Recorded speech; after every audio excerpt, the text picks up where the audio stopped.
성경에 보면 그 사람이 태어나는 방법이 네 가지가 나옵니다. 네 가지가 나와요. 이 첫째는 뭐냐면 남자 없이 여자 없이 태어난 경우가 있죠. 있어요. 누구일까요? 아담이에요. 아담인데 아담은 하나님께서 흙으로 빚으시고 그 코에다가 생기를 불어 넣으셔서 생명이 된지라 할렐루야. 그래서 사람이 된 줄로 믿습니다. 두 번째로 보면은 남자는 있는데 여자가 없이 태어난 경우가 있죠. 누구죠? 하와입니다. 하와. 하와는 아담의 갈비뼈로 만들었지만 그의 어머니가 있어요, 없어요? 없잖아요. 하니까 남자는 있었는데 여자가 없는 상태로 태어났어요. 이런 경우는 거의 전무후무하죠. 아주 특별한 경우입니다. 그리고 가장 일반적인 것은 남자가 있고 여자가 있고 그 사이에서 태어나는 경우가 있습니다. 그거는 뭐 저나 여러분이나 다 똑같이 아버지도 있고 어머니도 있고 그 사이에서 우리가 태어나게 되는 것입니다. 뭐 가장 일반적인 경우죠. 그렇죠. 가장 일반적인 경우예요. 네 번째는 뭐냐면 네 번째는 여자는 있는데 남자가 없이 태어난 경우. 그분은 누구실까요? 예? 제가 그분이라 그랬어요. 그분이라고. 그분은 예수님인 줄로 믿습니다. 그래서 예수님께서 태어나실 때 마리아라고 하는 여자의 몸을 빌려서 태어났지만 그럼에도 불구하고 성령으로 잉태된 줄로 믿습니다. 할렐루야. 이것을 우리가 신학적으로 뭐라고 얘기하냐면 동정녀 탄생이다 또는 뭐 성령 잉태다 그렇게 말을 합니다. 하나님께서는 왜 가장 일반적인 방식으로 예수님을 세상에 태어나도록 하지 않으셨을까? 왜 그 동정녀 탄생 또는 뭐 성령 잉태라고 하는 그런 특별한 방식을 통해서 세상에 나시게 하셨을까? 여기에는 엄청난 진리가 숨겨져 있습니다. 거기에는 아주 놀라운 의미가 있어요. 그래서 오늘 이 시간에는 그것만 좀 살펴보고 마치도록 그렇게 하겠습니다. 예수님의 나심에 대해서는 오늘 18절의 말씀이 이렇게 시작을 하고 있어요. 예수 그리스도의 나심은 이러하니라 이렇게 시작하고 있는데 아주 장엄한 선포죠. 왜냐하면 일반 사람들이 태어나는 것과 같은 방식으로 태어난 것이 아니기 때문에 예수 그리스도의 나심은 이러하니라 그렇게 장엄하게 선포를 하고 있습니다. 여러분 18절의 말씀을 한번 같이 찾아서 읽어보겠습니다. 시작. 예수 그리스도의 나심은 이러하니라. 그의 어머니 마리아가 요셉과 약혼하고 동거하기 전에 성령으로 잉태된 것이 나타났더니 이렇게 말씀하고 있어요. 예수님의 어머니 아버지 마리아와 요셉이 약혼만 하고 서로 동거하지 않았는데 성령으로 잉태되었다라고 하는 사실입니다. 할렐루야. 우리가 약혼이라고 하는 것은 때때로 그 파혼이 되는 경우도 있습니다만은 약혼이라고 하는 것은 굉장히 그 구속력이 있었어요. 그래서 약혼을 하게 되면 반드시 결혼을 해야 된다라고 하는 그런 전제가 있었습니다. 예를 들어 보면 우리가 창세기에 족장들이 이렇게 결혼하는 그런 장면이 나오는데 그 가운데서도 야곱의 그 결혼 장면, 그 약혼 장면, 그 라헬을 만나는 장면 그걸 한번 살펴보면 창세기 29장 21절을 한번 보겠습니다. 시작. 야곱이 라반에게 이르되 내 기한이 찼으니 내 아내를 내게 주소서 내가 그에게 들어가겠나이다 그랬어요. 야곱이 도망쳐 가지고 외삼촌 라반의 집으로 갔습니다. 가서 봤더니 작은 딸이 너무너무 사랑스러운 거예요. 그 라헬하고 결혼하고 싶어요. 그래서 내가 7년 동안 이 집에서 열심히 일을 해줄 터이니까 7년이 지나고 나면 그 라헬을 내 아내로 맞이할 수 있도록 해달라고 그렇게 라반과 야곱 사이에는 약속을 했습니다. 그것이 바로 뭐냐면 약혼이죠. 그리고 7년이 지나고 난 다음에 야곱이 이렇게 말하는 거예요. 내 기한이 찼으니 내 아내를 내게 주소서. 내가 그에게 들어가겠나이다. 그러니까 지금 결혼하겠나이다. 그렇게 이야기를 하고 있는 거죠. 그 약혼을 했는데 뭐 어느 정도 시간이 지났다가 나 결혼 못 하겠다. 내 마음이 달라졌다. 이렇게 하면 안 되는 거예요. 하면은 그 나머지 그 상대편의 인생은 어떻게 되어집니까? 하니까 그 이 약혼이라고 하는 것은 결혼만큼이나 법적인 구속력을 가지고 있는 것이었다는 거예요. 이제 그렇게 이제 그 뭐 강력한 법적인 구속력을 갖고 있는 약혼을 했는데 이제 그 둘이 동거하기도 전에 둘이 부부 생활을 하기도 전에 잉태를 했다는 겁니다. 여러분 지금으로서는 뭐 용납이 되어질 수는 없지만 그럼에도 불구하고 '그럴 수도 있겠구나.'라고 우리가 생각을 합니다. 하지만은 당시에는 어린 반푼어치도 없는 것이었죠. 그런데 더군다나 서로 동거하지 않고 또 부부 생활을 안 했는데 내 약혼녀가 잉태를 했다. 이거는 아주 기가 막힐 일이에요. 여러분 마리아 입장에서는 이 동일한 본문인 누가복음을 우리가 보게 되면 누가복음에는 천사가 나타나 가지고 마리아한테는 수태고지를 해 줍니다. 그러니까 이야기를 다 해 주는 거죠. 그런데 약혼자인 그 요셉의 입장에서 생각해 보면 자기는 그 동거한 적이 없고 부부 생활을 한 적이 없는데 내 약혼녀가 잉태를 했단 말이죠. 얼마나 기가 막힌 일입니까, 여러분? 그런 상태인데 점점점 배가 불러온다고 생각을 해 보세요. 이런 경우에 있어서 그 요셉이 선택할 수 있는 것은 딱 두 가지밖에 없어요. 하나는 뭐냐면 고발하는 거예요. 고발하는 거예요. 그 율법에 나와 있습니다, 여러분. 그래서 고발을 하게 될 경우에는 돌로 쳐서 죽이도록 율법에 나와 있어요. 오늘날도 보면 뭐 그 이제 광명한 세상이 되어져 있으니까 이스라엘 같은 경우는 그게 거의 없지만 소위 모세 오경을 같이 공유하고 있는 나라들이 있습니다. 아랍 같은 나라들도 사실은 모세 오경까지는 거의 공유하는 그 나라들이 많이 있습니다. 그러니까 무슬림이라고 하는 사람들도 사실은 모세 오경까지는 거의 공유하고 있는 부분들이 굉장히 많이 있어요.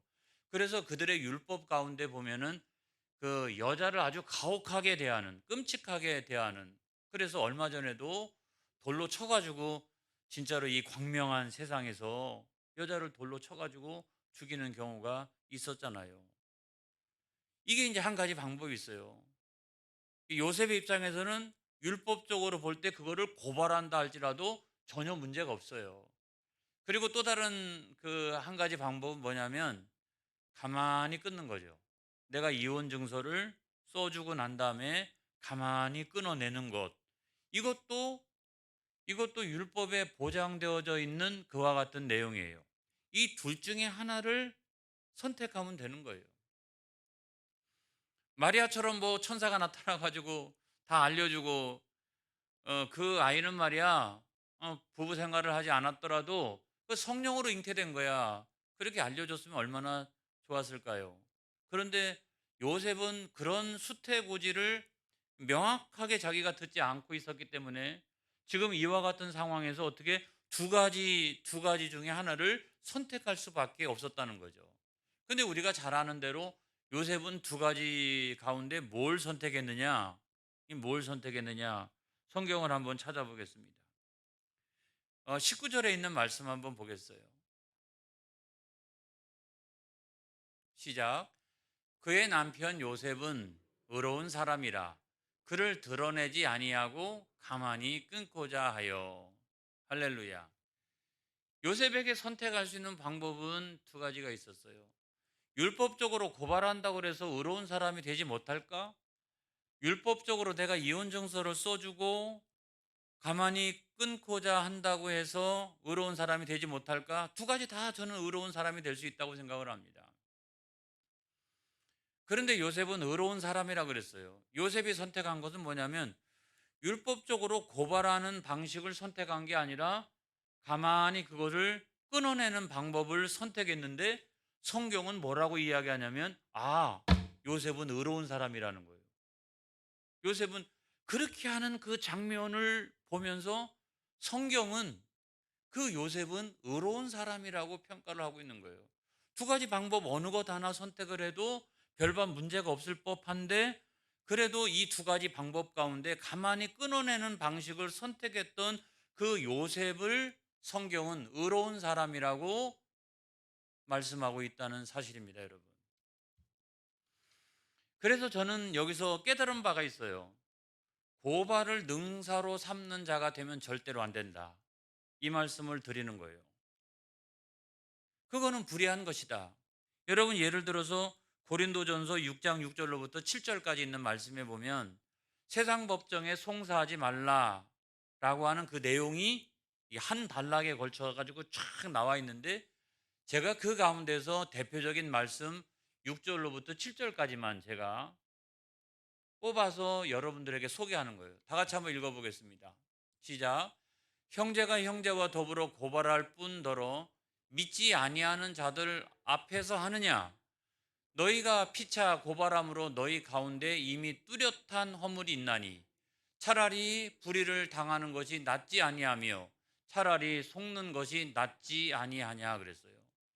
여러분 여기서 전제는 물론 형제와 형제입니다마는 믿지 않는 자들 앞에서 송사를 하는 세상 법정에서 송사를 하게 하는 이거는 불의를 행하는 것과 마찬가지라는 거예요.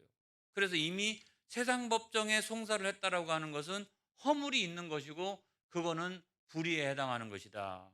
그래서 가장 좋은 것은 어떤 거냐면 가만히 끊어내는 것이 가장 좋은 의로운 방식이요. 성경이 우리들에게 말씀하고 있는 방식이라는 거예요. 그런데 우리가 인생을 살아나가면서 때때로는 어떤 경우에는 그런 세상 법정에 어쩔 수 없이 우리가 서게 될 경우도 있죠. 내가 원하지 않았는데도 불구하고 같이 그냥 가가지고 어차피 거기에 쓸 수밖에 없는 경우도 우리에게 있잖아요. 그런 경우가 있지만 가급적인 우리는 세상 법정에서 문제를 해결하는 방식을 최소화 시켜야 되는 것이 그것이 의로운 방식이라는 거예요. 할렐루야. 할렐루야. 교회 안에는 교회법이 당연히 있잖아요. 그 교회법의 정신은 다 어디서 왔어요? 성경에서 다 온 것이기 때문에 여러분 그런 교회법에 의한 방식으로 처리를 할 수 있는 능력이 교회 안에 다 있기 때문에 그거는 세상 법정에 송사하지 마라. 그것이 바로 성경이 우리들에게 말씀해 주고 있는 것이라고요. 여러분 우리가 그렇게 가만히 끊고자 하면 그러면 이거 누가 다 해결해 줍니까? 그런데 여러분 걱정하지 마세요. 오늘 성경 말씀은 하나님은 그 걸음걸음을 인도하신다고 말씀하고 있어요. 할렐루야. 우리가 잘 참고 견디고 그렇게 나가면 하나님이 그 걸음걸음을 인도하여 주시겠다 말씀하고 있는데 여러분 20절을 한번 읽어보겠습니다. 20절 다 같이 시작. 이 일을 생각할 때에 주의 사자가 현몽하여 이르되 다윗의 자손 요셉아 내 아내 마리아 데려오기를 무서워하지 말라. 그에게 잉태된 자는 성령으로 된 것이라 그랬어요. 이 일을 생각할 때 여러분 이 일만 생각하면 요셉은 머리가 아파요. 그렇죠? 이 일만 생각하면 머리가 아파요. 얼마나 골치가 아팠겠어요. 얼마나 고민이 많이 되었겠어요. 근데 저는 단순히 저게 이 일을 생각할 때 이 일만 자꾸 생각하면 그거를 뭐라고 얘기하냐면 번뇌라고 말합니다. 그 생각이 나를 괴롭히게 돼요. 그럼에도 불구하고 저는 저 성경 말씀을 묵상하고 그리고 저렇게 생각을 했는데 그 다음에 주의 사자가 현몽하여 나타나서 이와 같은 모든 것들을 다 풀어주고 말씀하시고 있는 장면을 생각해 보면 단순히 내가 그냥 생각하고 또 생각하고 고민하고 또 고민하고 번뇌에 빠지고 그렇게 했겠느냐? 저는 그런 생각이 안 들어요. 왜냐하면 요셉은 의로운 사람이라. 할렐루야. 의로운 사람이라. 그래서 저는 늘 그 일을 생각을 할 때마다 기도했을 거라고 생각합니다. 하나님 아버지, 무엇이 하나님의 뜻입니까? 내가 어떻게 하는 것이 하나님의 뜻입니까? 라고 기도했을 거라고 생각을 해요. 그러니까 요셉은 생각하고 기도하고 기도하다가 생각하고 또 생각하다가 기도하고 계속 생각하고 기도하고 기도하고 생각하고 계속 그렇게 했을 거라고 생각합니다. 여러분, 생각만에 빠지지 않기를 주의 이름으로 축복합니다. 기도해야 돼요. 그렇죠? 그러면 내 생각이 고쳐지게 되고 하나님의 뜻을 알게 되고 그래서 실수하지 않게 돼요. 함부로 실언하지 않게 돼요. 그리고 자꾸 일이 꼬이는 게 아니라 점점 시간이 지나면 지날수록 문제가 점점점 해결되어지는 역사가 일어나게 되는 줄로 믿습니다. 할렐루야. 저는 성경을 아주 명확하게 믿는 목사예요. 그렇기 때문에 우리가 항상 어떻게 해야 된다? 생각하고 기도하고 기도하고 또 생각하고 그래 자꾸 기도하고 생각하는 사람, 생각하고 또 기도하는 사람, 그런 사람이 되어져야 한다. 그랬더니 여러분 놀라운 일이 일어났습니다. 하나님의 천사가 나타나잖아요. 꿈 가운데 현몽하여 이르되 야 너 마리아 마리아 데려오기를 무서워하지 말아라. 마리아가 잉태된 것은 성령으로 잉태된 거야. 할렐루야. 그러면서 하나님의 천사가 나타나 가지고 내가 생각하고 기도하고 생각하고 기도해도 이게 도무지 성령 잉태 동정녀 탄생이라고 하는 것을 어느 누가 상식을 갖고 있는 사람이 그걸 다 이해할 수 있겠어요? 누가 하나님의 그 기이한 그 방법을 사람의 생각으로 그걸 다 이해할 수 있겠어요? 그러니까 나는 이해가 안 됩니다. 나는 이해가 안 됩니다. 나는 그래도 마리아를 믿습니다. 그런데 왜 이와 같은 일이 생겼습니까? 라고 하면서 생각하고 기도하고 생각하고 기도하고 기도하고 생각하고 했더니 하나님의 천사가 어느 날 딱 하고 나타나서 무서워하지 말아라. 너에게 나타난 이 일을 무서워하지 말아라. 그거는 바로 어떻게? 성령으로 잉태된 것이라. 내 안에 마리아가 잉태된 것은 성령으로 잉태된 것이라. 그렇게 알려주시면서 문이 다 열리기 시작하는 거잖아요. 여러분, 우리가 그 기도할 때요, 한꺼번에 딱 이렇게 어떤 문제에 대한 응답을 받는 경우도 있지만, 어느 날 갑자기 이렇게, 어느 날 갑자기 문이 탁 열리는 순간이 있어요. 야, 이제 서서히 어떤 것들이 해결될 수 있겠다. 이렇게 문이 딱 열리는 순간이 있어요. 그 내 마음 속에 어느 순간에 감화감동으로 하나님께서 역사하실 때가 있다고요. 우리가 그 기도 생활을 해나가다 보면 지금 당장 이루어지지 않더라도 내가 계속 기도하고 생각하고 하다 보면 하나님께서 이 문제를 해결해 주시겠다. 이게 내 마음속에 그런 확신이 들 때가 있다고요. 그러고 난 다음에 그러고 난 다음에 하나님께서는 말씀을 통해서 쫙 그거를 풀어 주시는 거예요. 여러분, 그 말씀이 22절로부터 23절까지 있는 말씀인데요. 그 말씀 보겠습니다. 먼저 22절만. 이 모든 일이 된 것은 주께서 선지자로 하신 말씀을 이루려 하심이니 이르시되 그랬어요. 자, 할렐루야. 지금 이와 같이 모든 일들이 이와 같이 된 것은 뭐냐면 하나님께서 선지자를 통해서 약속하신 그 말씀을 성취하려고 하시는 거야. 우리가 여러분 하나님의 말씀을 자꾸 이렇게 읽고 듣고 묵상하고 하는 이유가 뭐냐면 하나님께서 약속하신 말씀은 반드시 언젠가 이루어지기 때문에 그렇습니다, 여러분. 그 하나님 말씀을 자꾸 묵상하는 거죠. 그런데 이 모든 일이 이렇게 된 건 말이야. 너 잘 이해가 안 가지 지금. 그런데 이 모든 일이 이렇게 된 것은 이미 오래전에 하나님께서 선지자를 통해서 하셨던 그 말씀을 성취하시려고 하시는 거야. 그래서 네가 이해하든 이해하지 못하든 네가 상식으로 받아들이든 말든 상관없어. 이거는 이미 하나님께서 약속하신 말씀을 성취하려고 하시는 거야. 그러면서 어떤 말씀을 들려주시냐면 이사야 7장 14절에 있는 말씀을 들려주시는 거예요. 23절 시작. 보라 처녀가 잉태하여 아들을 낳을 것이요 그의 이름은 임마누엘이라 하리라 하셨으니 이를 번역한즉 하나님이 우리와 함께 계시다 함이라. 할렐루야. 여러분 이 성경의 말씀은 이미 오래전에 이사야 7장 이 14절에 나오는 그 말씀 아니겠습니까? 이 말씀인데 그 말씀이 오늘날에 와가지고 이렇게 성취가 되어지고 있는 거예요. 저기 보면 그때에도 처녀가 잉태하여 아들을 낳을 것이라고 분명히 했잖아. 그리고 그의 이름은 뭐다? 임마누엘이다. 그래서 성령 잉태, 동정녀 탄생을 이미 오래전에 하나님께서는 말씀하셨고 그것을 이루시고 있는데 지금 태어난 그 예수님의 또 다른 이름이 뭐라고요? 임마누엘이다. 임마누엘은 뭡니까? 하나님이 우리와 함께 계시다. 하나님이 육신을 입고 세상에 내려오셔서 우리와 함께 계시다. 그분이 바로 예수님이시다. 그분이 바로 하나님이시다. 할렐루야.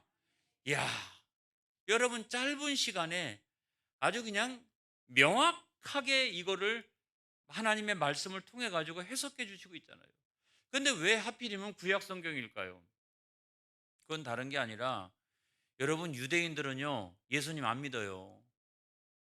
유대인들은 복음 안 믿어요. 그러니까 유대인들이 유일하게 믿는 것은 뭐냐면 구약 성경이잖아요. 그러니까 너희들이 그렇게 믿는 구약 성경 안에 이 말씀이 있어. 그리고 예수님은 그와 같이 동정녀 탄생으로 세상 가운데 오신 분이야. 그분은 임마누엘의 하나님 자신이시다라고 하는 것을 이게 똑 떨어지게 그 유대인들에게 이 그 마태복음이라고 하는 것은 유대인들을 위한 복음이잖아요. 유대인들을 위한 복음이니까 그 유대인들이 잘 이해할 수 있도록 똑떨어지게 이와 같이 이사야서에 있는 말씀을 가지고 인용해서 말씀을 하신 거예요. 할렐루야. 여러분 우리가 하나님 말씀을 들을 때 저렇게 정확하게 이해가 되어지기를 축복합니다. 할렐루야. 우리가 다른 사람들에게 상담을 받을 때에도 여러분 두루뭉실하면 안 되는 거예요. 아주 명쾌하게 하나님 말씀을 가지고 그 말씀을 인용해서 정확하게 정리를 해줘야지 여러분 갈지자 인생을 살아가지 않는 거예요. 하나님 말씀으로 중무장하는 저와 여러분이 되어지기를 주의 이름으로 축복합니다. 할렐루야. 하나님이 그래서 우리 걸음걸음을 인도하세요. 기도하고 생각하고 기도하고 생각하고 그러면 내가 잘 이해가 안 되더라도 하나님은 우리를 걸음걸음 인도하시고 주의 종을 통해서 말씀으로 인도하실 때가 있고 이 하나님께서 우리를 잘 인도하셔서 나중에는 그것이 어떤 의미를 가지고 있는지를 우리가 깨닫는 순간이 오는데 결국 나중에 보게 되면 아, 하나님께서는 우리를 구원의 길로 인도하셨구나. 생명의 길로 인도하셨구나 하는 것을 나중에 보면 알게 되는 것입니다. 그래서 여러분 마태복음 1장 21절에 있는 이 말씀에 보면 이런 말씀이 있죠. 시작. 아들을 낳으리니 이름을 예수라 하라. 이는 그가 자기 백성을 그들의 죄에서 구원할 자이심이라 하니라 그랬어요. 여러분 천사가 나타나 가지고 물론 하나님 말씀을 대언한 것이지만 그 태어나는 그 아이의 이름을 지어 주잖아요. 그 이름을 뭐라? 예수라 하라. 예수라고 하는 말은 여호수아에게서 온 거예요. 그 여호수아의 줄임말이 예수예요. 근데 여호수아는 어떤 뜻을 가지고 있느냐? 여호와는 구원이시라. 할렐루야. 하나님은 구원이시라. 예수님은 하나님의 구원이심 그 자체인 거예요. 그걸 믿으시기를 바랍니다. 그래서 예수님은 죄에서 우리를 구원하시는 분이에요. 할렐루야. 악에서 우리를 구원하시는 분이에요. 근데 여러분 구원이라고 하는 것은 거기서 끝나는 게 아닌 줄로 믿습니다. 죄에서 우리를 구원하시고 악에서 우리를 구원하는 게 아니라 여러분 우리를 저 생명의 나라, 저 영원한 나라, 그 나라로 인도하시는 거예요. 할렐루야. 거기서 우리는 구원이 완성되는 거예요. 부활과 영생과 천국을 통해서 구원은 완성되어지는 줄로 믿습니다. 할렐루야. 그래서 우리가 복음 성가 가운데 이런 찬양 있잖아요. 죄 많은 이 세상은 내 집 아니네. 제가 요즘요 가을이 되니까 가끔 유튜브를 볼 때가 있어요. 유튜브를 보는데 어제는 이 가을에 관련한 노래 참 이렇게 뭐 그 공감이 되는 노래들이 굉장히 많이 있더라고요. 최백호 아무튼 이 가을에 합당한 그 노래를 부르는 가수들이 있어요. 근데 얼마나 공감이 되는지, 뭐랄까 가슴이 말이죠. 이렇게 막 이렇게 뭐라고 설명할 수가 없어요. 그런데 나중에는 그런 노래를 몇 번 들었더니 무슨 생각이 드냐면 너무 슬퍼지더라고요. 그리고 너무 추억에 잠기게 되고, 그다음에 부정적인 생각이 많이 들어요. 이게. 근데 여러분, 우리의 찬양은 어떻습니까? 죄 많은 이 세상은 내 집안이네. 내 모든 보아는 저 하늘에 있네. 할렐루야. 그래 여러분, 우리가 나이가 들어가면서 확신하게 되는 것은, 젊었을 때는 야, 구원이라고 하는 것이 죄에서 구원, 악에서 구원, 죄악 많은 세상에서 우리를 구원하는 건데, 나이가 들어가다 보면 몸도 쇠하여지고 젊은 때 같지가 않지 않습니까? 그런데도 야, 이렇게 나이가 들은 나에게 있어서 구원이란 무엇일까? 물론 여기서 죄에서 구원, 악에서 구원, 나이가 들어도 그렇지만, 나이가 들은 나, 점점점 죽어가는 나, 점점점 병이 찾아오고 연약해지는 나에게 있어서 구원이란 무엇인가? 그 구원이란 부활과 영생과 천국인 줄로 믿습니다. 할렐루야. 그런 소망이 없다면, 여러분, 우리에게 있어서, 나이가 들은 우리에게 있어서, 병든 우리에게 있어서, 세상에서 실패하고 좌절한 우리들에게 있어서 구원이란 무엇인가? 그 구원이라고 하는 것은 점점점 부활과 영생과 천국인 줄로 믿습니다. 그 천국의 소망을 가지고 살아나가는 저와 여러분이 되어지기를 축복합니다. 할렐루야. 이런 엄청난 진리가 예수 그리스도의 탄생 이야기 가운데, 예수 그리스도 탄생, 이거 우리가 잘 아는 말씀이잖아요. 그럼에도 불구하고 여기에 엄청난 진리가 그 가운데 숨겨져 있다고요. 여러분, 동정녀 탄생의 의미, 우리가 첫 번째로 예를 들어서 보면 뭐냐면 예수님의 무죄성이죠. 무죄성. 왜 하필이면 동정녀의 몸을 입고 탄생하셨을까? 무죄성이죠. 여러분, 사람들은 다 원죄가 있어요. 어머니, 아버지 다, 이게 어머니, 아버지를 통해 가지고 우리가 태어나고, 그 외에도 마찬가지고 쭉 이렇게 태어나는데 그 원죄의 사들이 그대로 있다고요. 그래서 어렸을 때 태어나면은 그냥 죄도 하나도 없고 너무나 맑은 천사와도 같지만, 조금만 시간 지나면 다 누구든지 잘하고 성장하면서 죄 안 짓는 사람이 어디 있을까요? 그건 뭐냐면, 어떻게 이렇게 사람들은 저절로 이렇게 죄를 짓지? 그거는 이 원죄의 사슬이 쭉 이렇게 내려오기 때문에 그래요. 그런데 예수님은 어떻게 하셨다? 그런 육신에 의해서 태어난 게 아니라 성령으로 잉태하셨다. 그러므로 예수님께서는 죄가 없으시다. 그 원죄의 사슬을 끊고 이 세상에 오셨다는 사실을 여러분 믿으시기 바랍니다. 두 번째는 동정녀 탄생이 중요한 이유는 뭐냐면 신성이에요. 신성. 우리는 다 일반적으로 태어났잖아요. 그렇죠? 우리는 다 일반적으로, 한 사람도 빠짐없이 다 우리는 일반적으로 태어났어요. 아니신 분 있다면 손을 한번 들어보세요. 우리는 다 일반적으로 태어났어요. 그런데 예수님께서는 성령으로 잉태하셨다고요. 성령으로.